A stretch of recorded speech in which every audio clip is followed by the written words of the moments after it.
todos los amigos de Filosofía Apuntes. Un buen rato que no hemos hecho algún podcast, pero sí hemos trabajado en el blog, que nos tiene un poco ocupados ya con el Renacimiento y Nicolás Maquiavelo. Todavía estamos con la obra del filósofo florentino, pero tenemos que continuar nuestro camino que estamos emprendiendo a través de YouTube, a través de estos podcasts, y este camino lo estamos comenzando con Al-Ghazali y este libro que es El balance justo. El balance justo. Probablemente este sea uno de los textos de Al-Ghazali que más se acerca a la razón, más que a la religión.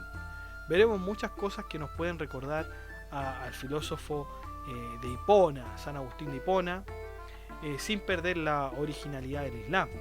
Quizás por Al-Ghazali no sea correcto llamar a este libro un desarrollo de la razón, pero sí un desarrollo de la ciencia religiosa. Sí, puede sonar un poco diferente, puede sonar tremendamente contradictorio que hablemos de ciencia religiosa.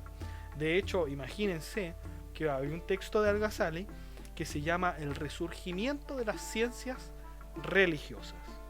Pero vamos a ver en una lectura más profunda, porque esto puede ser muy superficial, ¿no es cierto? Decir, o atender a la portada del libro, atender al título del libro, y lo necesario será ir e investigar más adentro este libro y darnos cuenta de a qué se refiere Al-Ghazali con ciencia religiosa. Veamos otro de los intentos de Al-Ghazali por engrandecer la religión por sobre la filosofía, el justo balance. Sin más dilación, vamos allá.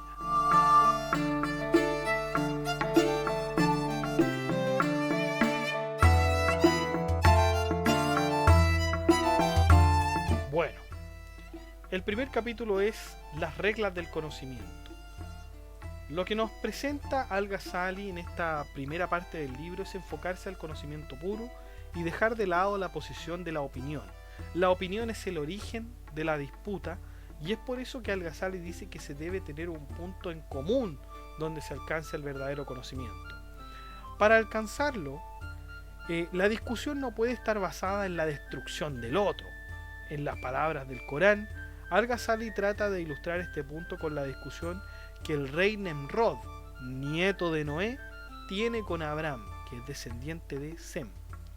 Abraham dice: mi sustentador es quien da la vida y la muerte. Y cuando Abraham dice mi sustentador es quien da la vida y la muerte, obviamente se refiere a Dios. Y Nemrod le dice: yo también doy la vida y la muerte. Claro, Nemrod, que en ese tiempo era rey, claro que era el hombre que daba la vida y la muerte, porque él decidía quién moría y quién no. Como era el rey, tenía la autoridad para hacerlo.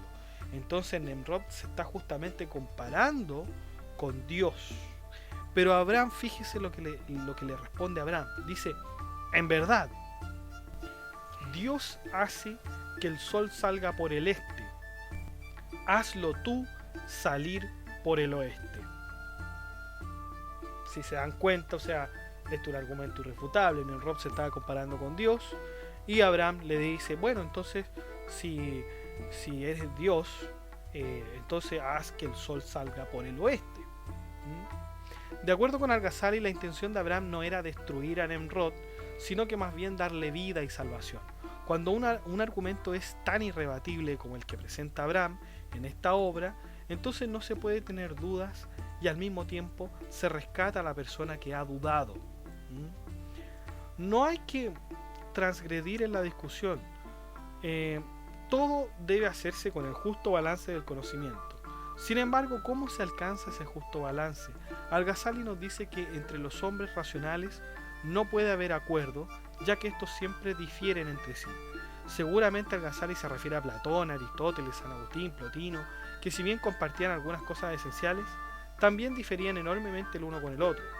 Por eso Al-Ghazali dice que los hombres deben guiarse por un imán, es decir, por un iluminado que tenga su mente más allá del conocimiento, que tenga la iluminación. ¿quién será este iluminado? El mismo Mahoma, quien fue iluminado por el arcángel Gabriel para ser el mensajero de Dios. Al-Ghazali se hace una pregunta interesante. ¿Cómo sabemos que existe balance? Poniendo un ejemplo en un bazar, Al-Ghazali nos dice que siempre que se va a comprar se debe entregar el dinero y recibir un producto a cambio. Este es el balance natural de las relaciones comerciales que corresponden a cierto balance. ¿De dónde viene este concepto de balance? Su principio es difícil de determinar, pues tendríamos que escudriñar en los misterios de la mente. Pareciera ser que el destino de la justicia y balance en todas las relaciones, y estos conceptos son siempre los más deseados, son innatos en la mente humana. El ser humano siempre busca la justicia para él o para los suyos. Otro ejemplo sería decir, ¿cómo sabemos que una piedra es más pesada que otra? Si respondemos que lo sabemos por experiencia o por sentidos, la respuesta sería insuficiente. Sería como decir, porque así se ve, porque así lo es, o porque sí. Y todas estas frases, obviamente, denotan opinión, no conocimiento. Discernimiento entre la opinión y el conocimiento. Bien podría decir un hombre, no necesito saber la definición de balance para saber que una piedra es más pesada que otra. No necesito saber de música para disfrutar una bella sonoridad. No se necesita consultar a los grandes maestros para saber sobre el balance. Además, sería muy engorroso saber el balance de cada cosa. En este caso, Al-Ghazali respondería de la siguiente manera. Si te muestro el balance que concierne a estos temas y explica cada uno de los balances que existen en este mundo, cómo usarlos y aún mejor que esa sonoridad que sientes, ¿podrías creer en aquello? Es decir, Al-Ghazali le dice, si te muestro el balance, lo que es en verdad, ¿podrías creer en aquello? Y el hombre contestaría, por supuesto que sí, ¿cómo podría no creerlo si es tan claro como lo dices? Y Al-Ghazali dice, veo en ti, amigo mío, una señal de inteligencia. Créeme y te mostraré las reglas del justo balance, es decir, del verdadero conocimiento. Lo que quiere decir el filósofo con esto, aparte de dar la introducción al segundo libro, es que los conocimientos sensibles no son tan importantes como lo son los esenciales. Algo muy platónico, verdaderamente, algo muy platónico. Capítulo 2. La regla de la equivalencia. Entre los balances que existen en el mundo, el más grande de ellos es el que se realiza el día del juicio. La gran equivalencia es aquella que está de acuerdo con las dos cosas, con que las dos cosas sean de la misma materia o no. Es una distribución espiritual que se cierne en las cosas. Volvamos al debate entre Abraham y Nemrod. Recordemos que Nemrod quiso hacer ver a Abraham que él es muchísimo más poderoso que su Dios, porque da y quita la vida a los hombres. Es el primer pasaje que vimos. Sin embargo, Abraham revierte la situación diciendo que si él no es capaz de hacer que el sol aparezca por el oeste, entonces Dios es más poderoso que él. Veámoslo lógicamente. La primera premisa, quien quiera que haga el sol levantarse, y la segunda premisa es, mi Dios puede hacerlo. Por supuesto, la conclusión está clara por medio de estas dos premisas, como no solo Nemrod, sino que ningún humano puede levantar el sol, entonces es sabido que Dios es el único que puede hacerlo. Al-Ghazali nos dice que se puede reprochar que se le diga que en otras materias Nemrod puede ser perfectamente comparable a Dios. Sin embargo, veamos el siguiente silogismo. Primera premisa, quien haga el sol levantarse es Dios. Segunda premisa, mi Señor puede hacerlo. Conclusión, mi Señor es Dios. Por supuesto, la habilidad de hacer levantar al sol no es un atributo que pertenezca a los hombres, y como Nemrod es hombre, este no puede levantar el sol y por lo tanto no es una divinidad. Aquí quedaría más claro que Nemrod no es Dios. De todas maneras, Al-Ghazali insiste en que de esto puede dudarse, sobre todo si se trata de hombres escépticos. Sin embargo, nada se puede dudar de los sentidos cuando van unidos del conocimiento. Debemos aceptar la primera premisa como algo general e imposible para el ser humano. Claro, la primera premisa, recordemos, que era quien haga el sol levantarse es Dios. Y eso no lo puede hacer un ser humano, y no es opinión de nadie, eso es un conocimiento. El ser humano no puede hacer levantarse al sol. Todo lo que es posible tiene una causa. Por supuesto, todo lo que es posible de existir tiene una causa, y esto lo vemos día a día con los animales. Para hablar de causa siempre debemos tener en cuenta que la causa es cognoscible. En otras palabras, el agente de la existencia debe ser cognoscible. El cuerpo del hombre está diseñado por un orden tal que de estar en desorden se muere. Su organización no tolera la desorganización, y cuando ésta ocurre enferma, perjudica, daña o muere. Como Dios es entendible a través de las premisas, entonces viene la causa cognoscible del hombre. Capítulo 3. La regla media de la medición. Se tenía una antigua creencia de que los astros eran más divinos que los hombres y que el resto de los seres. Por supuesto, de acuerdo a las Sagradas Escrituras, nada puede ser más divino que Dios. Al-Ghazali nos quiere dar ejemplos sobre este tipo de razonamientos que están basados en el método deductivo que dominaba en la época. Veamos. Premisa 1. Los hijos de Dios no son castigados. Premisa 2. Tú eres castigado. Conclusión. Tú no eres hijo de Dios. Tal como lo dirían los estoicos, con el razonamiento anapodíctico, las dos premisas ya están dando la conclusión obvia. La premisa 1 nos habla sobre algo conocido por experiencia. La premisa 2 nos habla sobre lo que es particular a la vista. Por lo tanto, la demostración en la letra C se hace obvia. Otro ejemplo de deducción se da en el siguiente ejemplo. Premisa 1. Todo amigo desea conocer a nuestro maestro. Premisa 2. Los judíos no desean conocer a Dios. Conclusión. Los judíos no son amigos de Dios. Esta premisa tiene un componente negativo que le quita una característica esencial a una definición que en este caso serían los judíos. Otro ejemplo se puede ver en la esencia de Dios. Para Al-Ghazali, Dios no es sustancia que se puede encontrar en un lugar, pues Dios es increado. Todas las cosas que existen tienen causa, y por eso todo aquello es particular y no universal. De aquí Al-Ghazali afirma incluso que Dios no es una sustancia. Fíjense, premisa 1. Dios no es accidente porque un accidente no vive y no conoce. Premisa 2. Dios es viviente y conocedor. Conclusión. Dios no es un accidente. En contraste con el otro silogismo, este parte con una premisa negativa y luego con una afirmativa, añadiendo una conclusión que se puede deducir de las dos premisas anteriores. ¿Ya? Esa es la regla media de la medición. Nosotros podemos ver ya con las dos premisas que se está concluyendo algo, solamente con las dos premisas. Es muy parecido al razonamiento de anapodíctico, ¿no? Muy parecido. ¿Okay?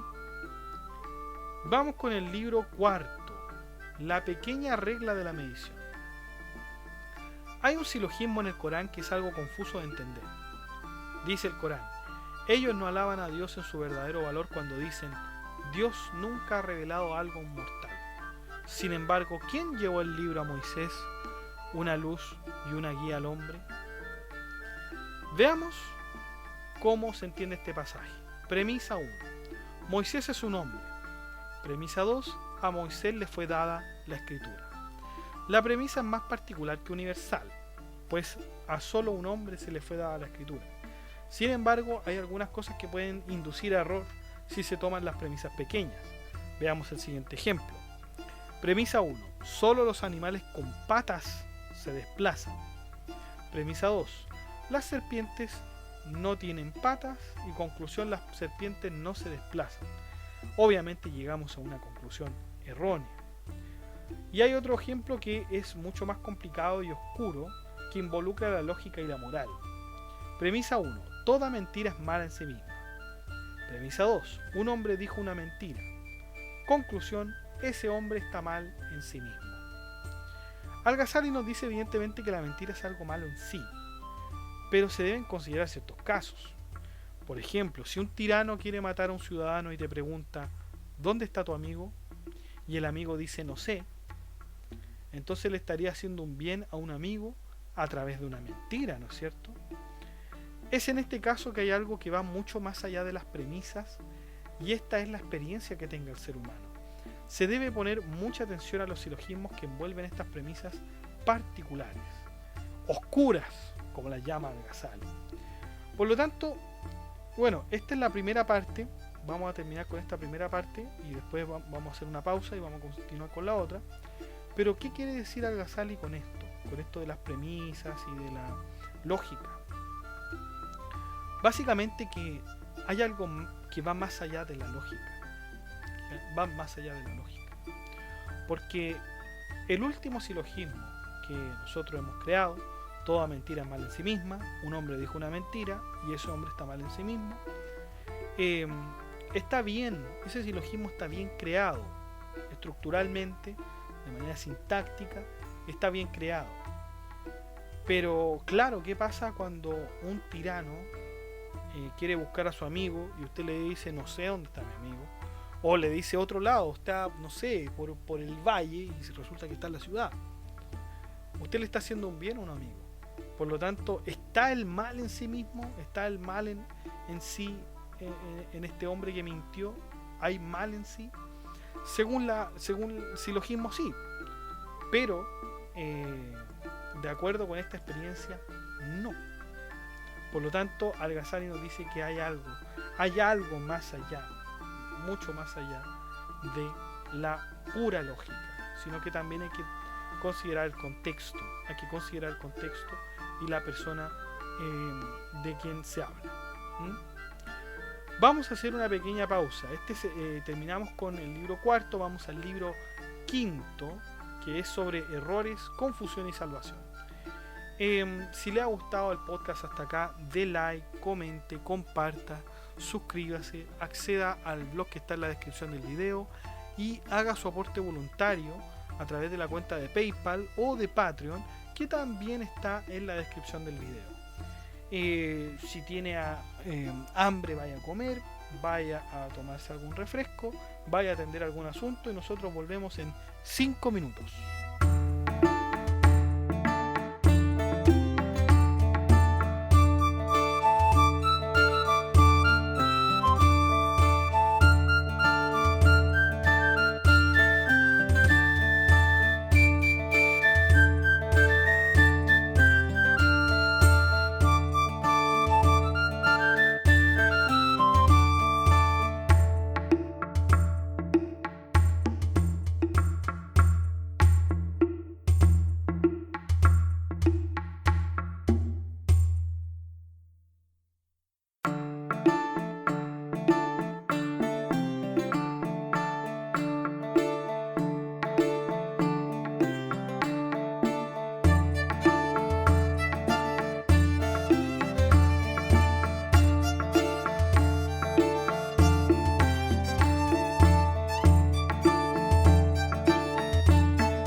Bueno, regresamos y estamos con el capítulo quinto, que es las reglas de la concomitancia.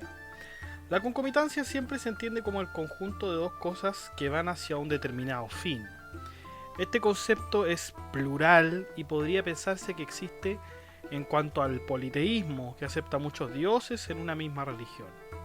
Al-Ghazali naturalmente no está de acuerdo con el politeísmo porque de haber existido tan solo dos dioses, el mundo se acabaría, dice Al-Ghazali.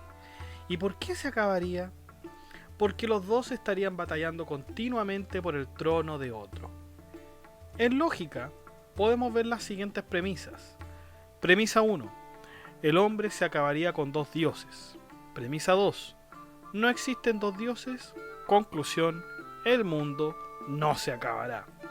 Como vemos, tenemos dos objetos claramente distintos que son Dios y el mundo. Los dos son concomitantes en cuanto uno sostiene al otro. La definición de la regla de la concomitancia según Al-Ghazali es la siguiente. Veámoslo con una premisa. Premisa 1. El mundo se acabaría con dos dioses.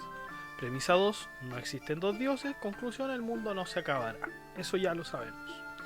Veamos el otro silogismo. Premisa 1. El mundo fue creado por alguien conocido.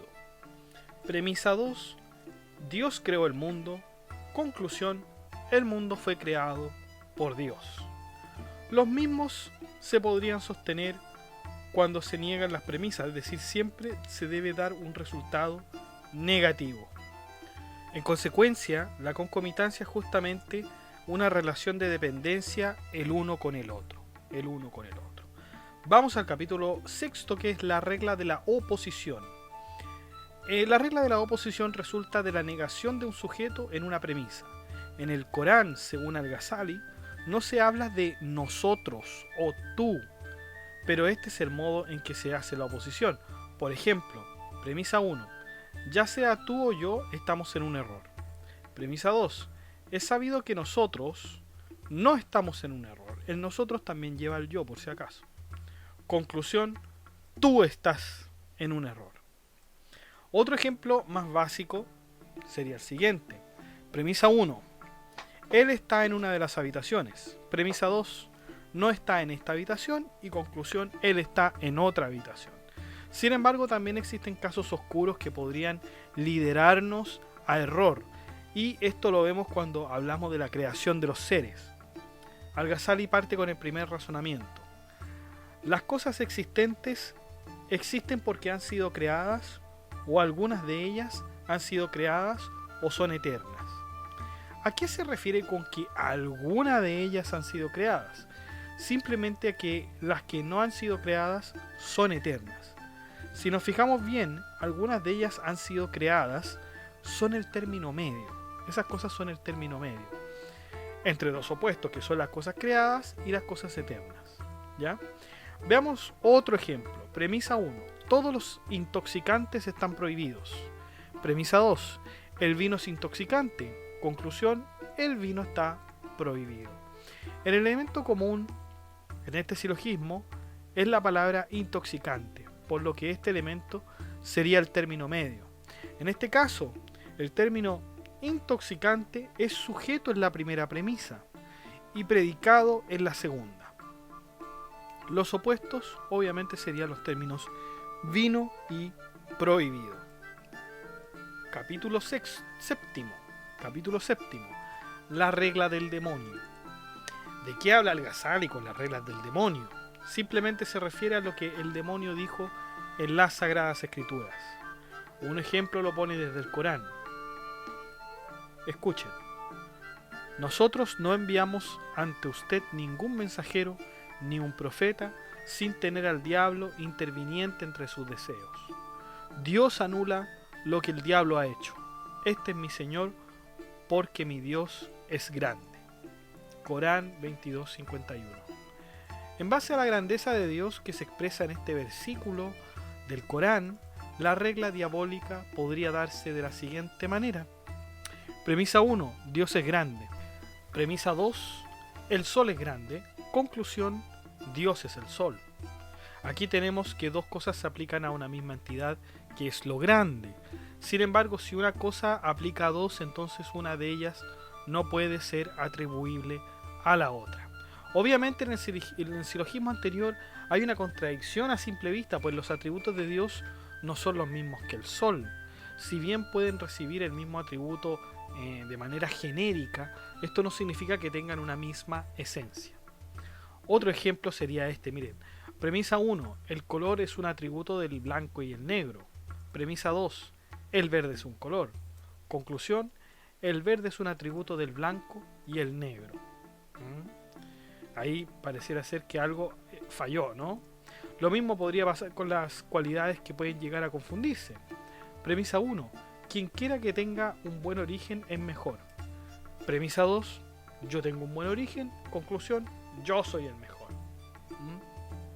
Esto sería un error porque la superioridad no proviene del origen, sino de las cualidades.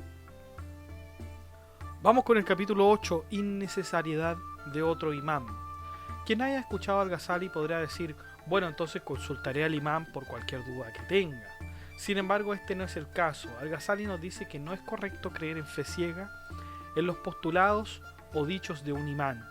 Se debe necesariamente utilizar la razón.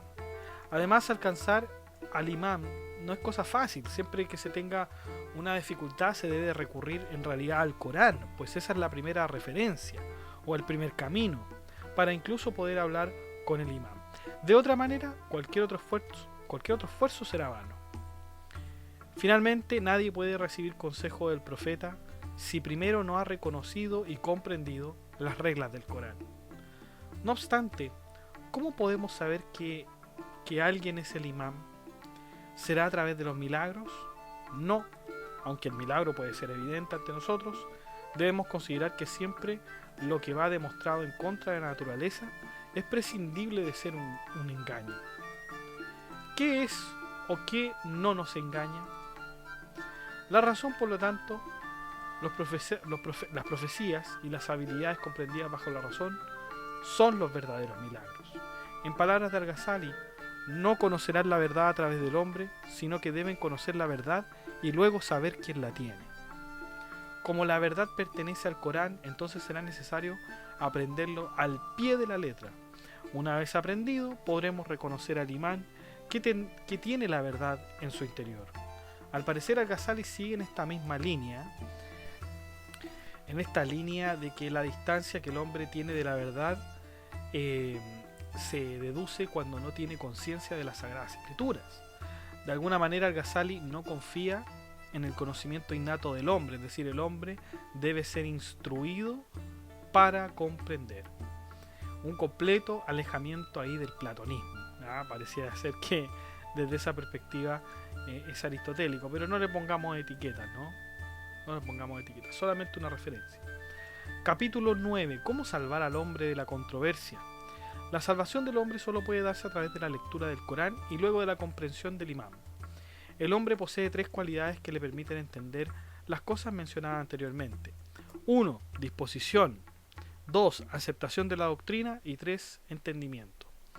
Al-Ghazali había dicho unos capítulos atrás que una de las cosas con que el hombre debe comenzar es la fe, luego con el entendimiento y finalmente con la revelación.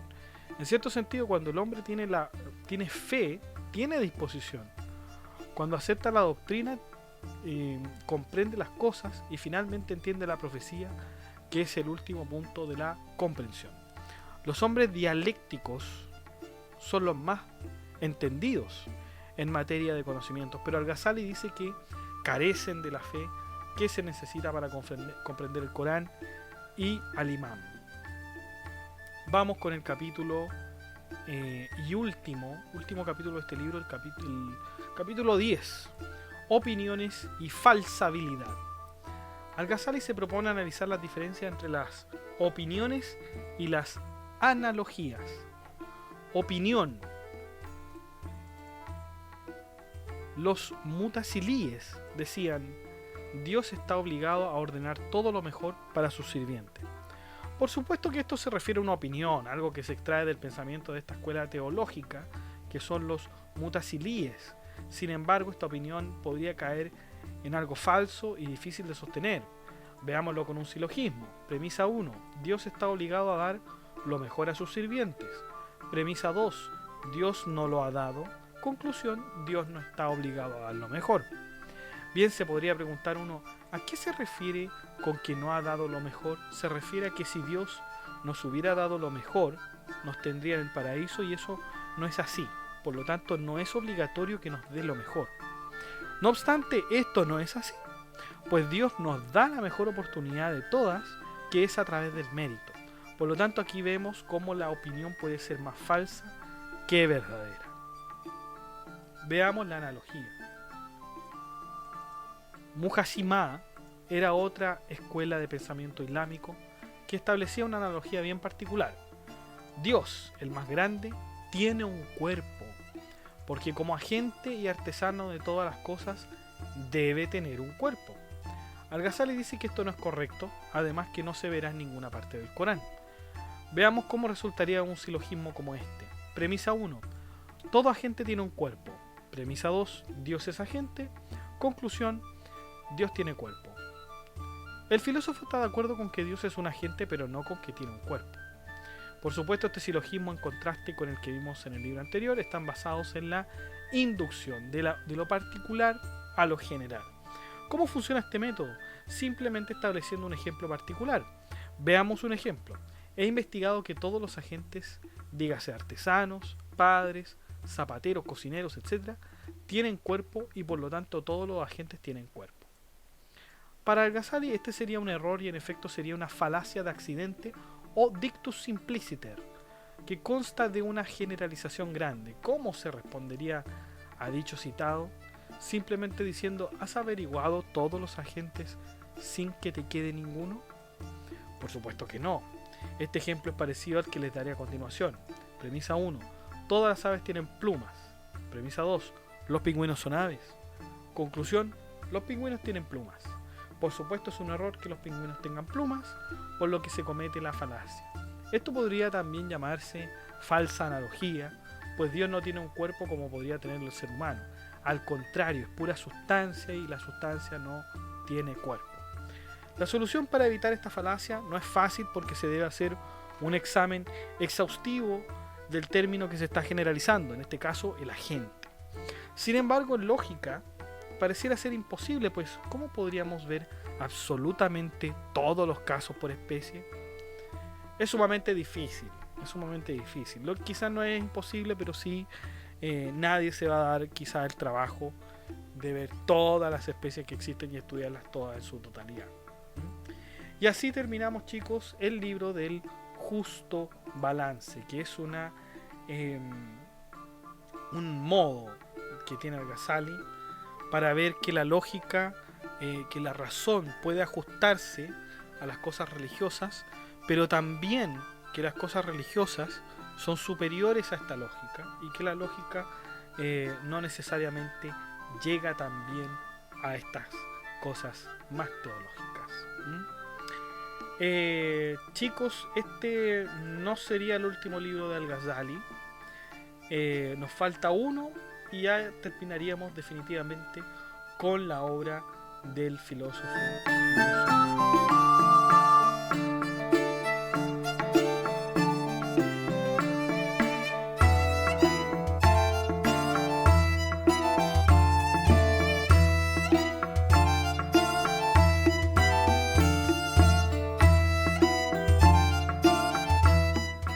Bueno, chicos, y eso ha sido todo. Muchas gracias por escuchar este podcast.